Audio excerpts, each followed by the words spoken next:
Sorry. So the structure of our activity revolves around a pyramid. It's called the engagement pyramid.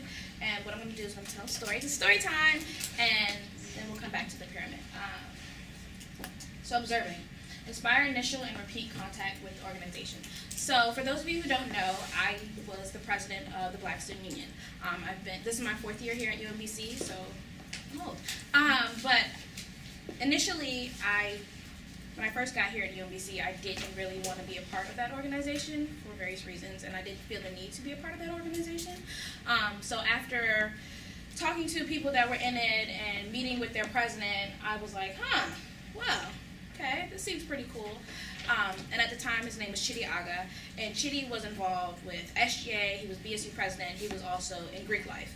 So seeing all the different roles that he was in, and seeing how he also made himself available to all the members, really resonated with me, and kind of planted the seed as to how I want to be a part of that why I want to be a part of that organization. Following. Sometimes you have to follow in order to lead.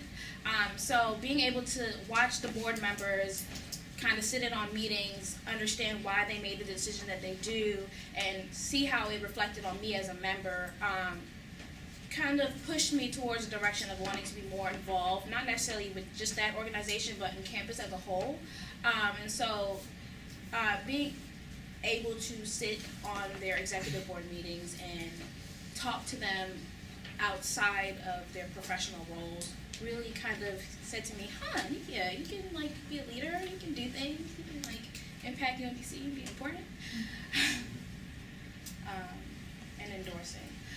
Earning trust. One of the things that I learned most while being in that organization, and I've done several different things here at UMBC, but I'm just going to stick with this one, is that you have to build trust within your organization, and you have to build trust within the people that you work with. And one of the ways that I've done that is not everybody's going to see or appreciate everything that you do.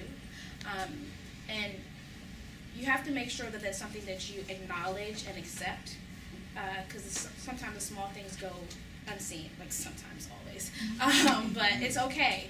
And knowing that things will get done and being able to trust in the people that you work with is very important. And that's something valuable that I learned through this organization. Contributing. So my sophomore year, I joined the board as the social events chair. It wasn't initially what I wanted to do, but it was a life-changing experience nonetheless, and I wanted to be the change that I want to see. By then, I had done Strive. Go Strive.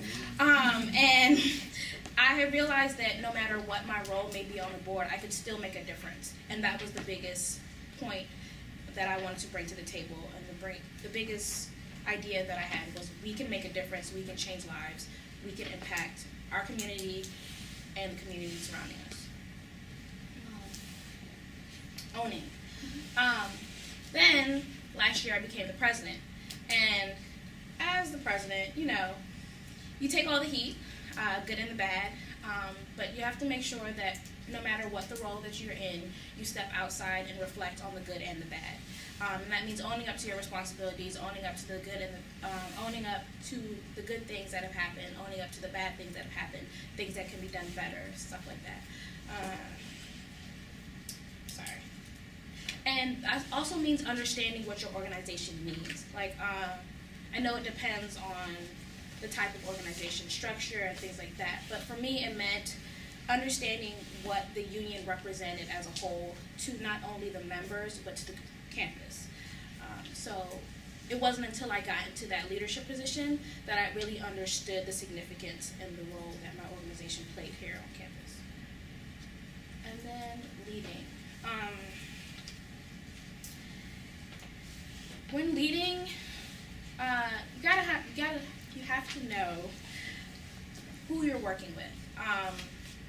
And the biggest part in being a president is kind of understanding how to delegate. Delegate. And that's something that I really learned, because no one man can have all that power. Thanks, Kanye. You got to know who you're working with. If nobody responds to emails, why send emails? You know what I mean? If GroupMe is annoying, why have a GroupMe? You know what I mean? So being able to understand what works best for your group of individuals, who does what where. Like, I am not a people person. I don't like talking to people. But I had a team of people who went out there and spoke to anybody and everyone, no matter what they are, who they are, what, aliens or not. They went out there and said, hey, we're going to talk and we're going to find some commonalities. And I'm just like, okay, well, I'll do logistics, like background, behind the scenes. And I was good at that.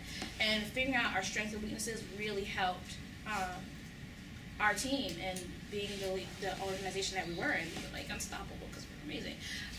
But once you can figure out how people work and figure out what they need, then you can cater to that, and it makes your organization better, and it makes doing what you need to do better and more efficient and easier.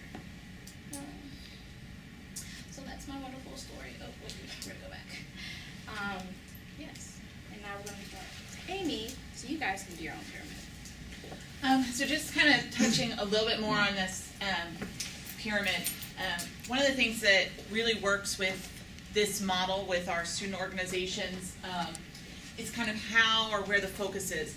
When we start thinking about the bottom two areas of observing and following, there's a lot of technology that is used. So people might look at your Facebook accounts or your pages, they might look at your website and just kind of look at a table that you might have when you're tabling, or look at you guys at Involvement Fest.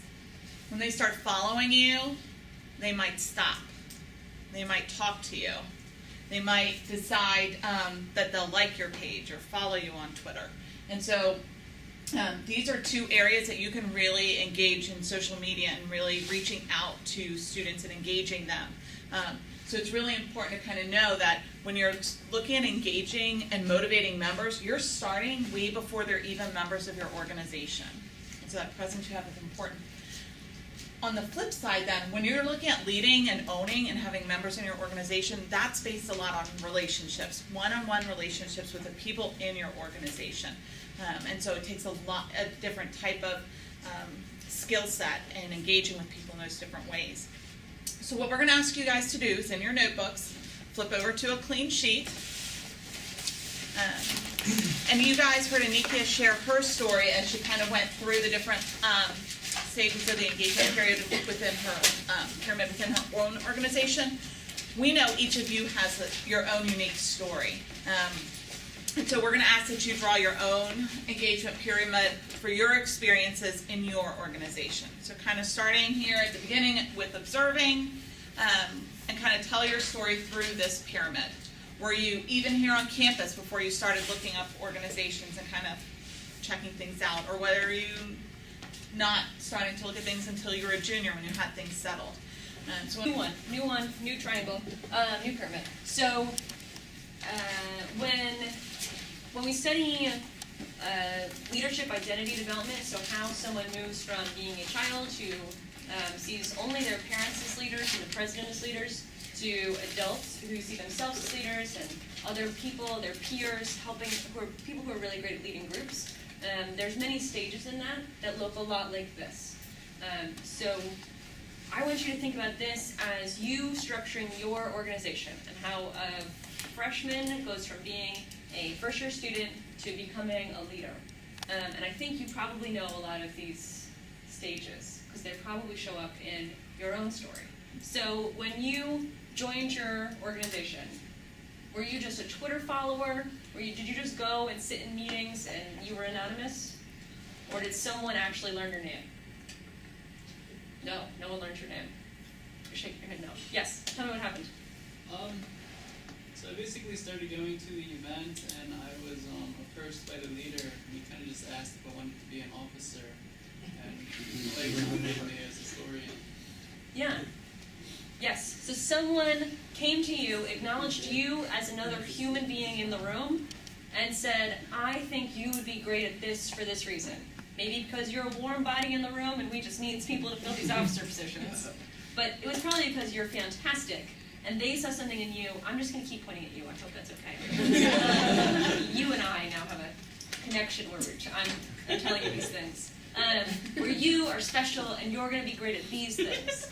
That's how people become leaders. That's how children become, line leaders or Safety patrols. Everybody knows safety patrol. Safety patrol, yes. A teacher had to say, I think you're very responsible. I think you would be a good safety patrol officer. And you were like, oh my God, would I really?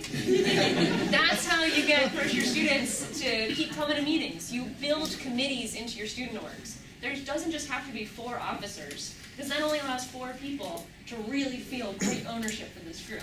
What if you created committees and different project leaders or idea people, you had a brainstorming group, and you gave people a reason to keep coming back. You gave them responsibilities. And you said to them, I see you as being a great idea person. So every time we have meetings, I'm gonna pass the microphone or whatever, the speaking spot to you, and you're gonna tell us your great ideas.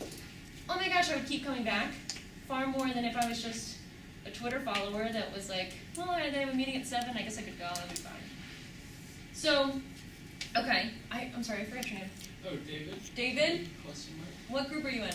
So I'm in CSA, Cool, kind of like transferred from HKSA. nice. What is CSA?